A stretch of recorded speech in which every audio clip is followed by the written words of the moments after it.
takes a holistic and long-term approach to thinking about security. And I see the very detailed sets of policies that he's begun to lay out, that he already has laid out. In fact, he's ahead of the pack in laying out detailed policies to realize this vision of responding to the security environment. I see those policies and initiatives and actions as falling into three main baskets that are fairly easy for us to understand. And the first is the concept of what this security environment looks like. Instead of thinking about a very narrow problem, which is warfighting, you need to think about security, which has a completely different tenor, tone, and definition. And instead of seeing a very narrow approach to thinking about American security, you need to do what the earlier panel suggested Barack Obama is uniquely able to do, which is recognize that the sustainability and strength of American security is integrally linked to the security of others. And you also have to think about security as a cycle. And so if you invest early in the preventative piece of making the world more stable and safe, you have less need for the worst options with more unpredictable outcomes further down the line. So that leads you to this second basket of Barack Obama's approach to these challenges, which has to do with capabilities. And he's been very straightforward about the fact that if we ask the nation's sons and daughters, our soldiers and our Marines, to serve on the ground in these gray and enormously challenging and extremely frustrating types of operations overseas, we need to prepare them properly. And that means that they probably need to have a different set of skills and look differently from when we thought they were going to be on the Fulda Gap facing tanks. So they need language capabilities. They need foreign area expertise. They need greater intelligence capability. They need the ability to train others to do the work that they can't do, that the U.S. shouldn't have to be doing alone. A whole host of initiatives about reshaping that force and the units to access better what we need for the challenges on the ground. There's a broader challenge, too, about capabilities, which has to do with, of course, we need to sustain conventional ability to deter and respond to conventional threats. But as we think about what we need today and what we're going to need in the coming decades, we have to make our choices more carefully and more flexibly. We have to think about smaller, more modular, more agile pieces of equipment and concepts of operation.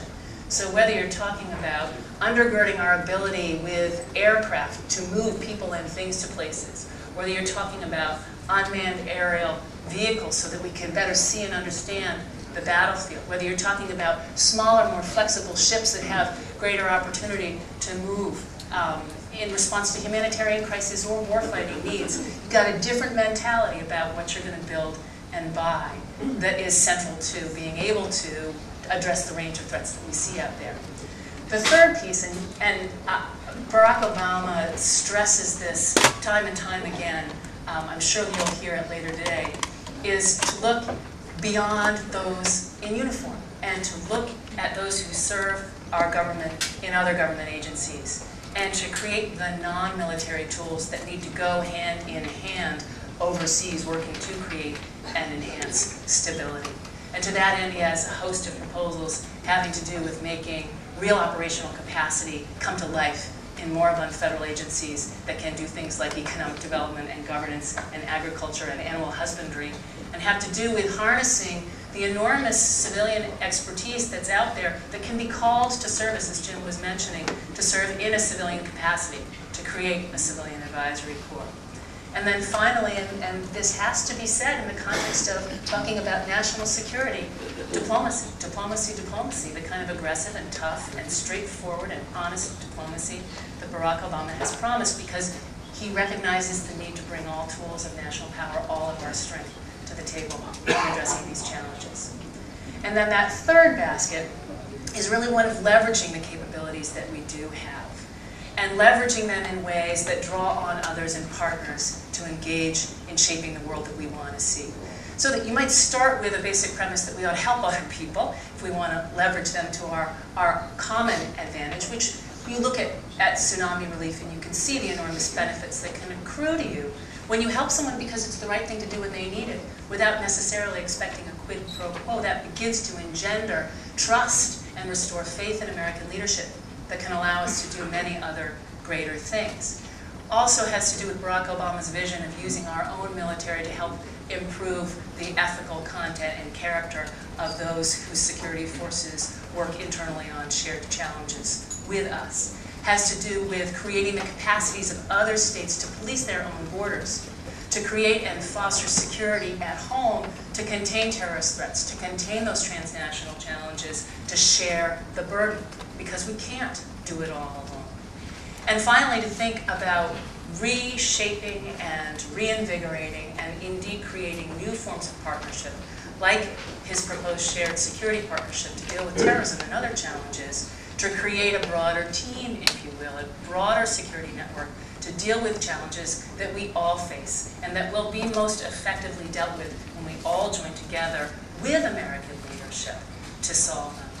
Now, these changes are not easy. And it was mentioned earlier that the action to actually make these changes happen is just as important as the understanding that they need to occur.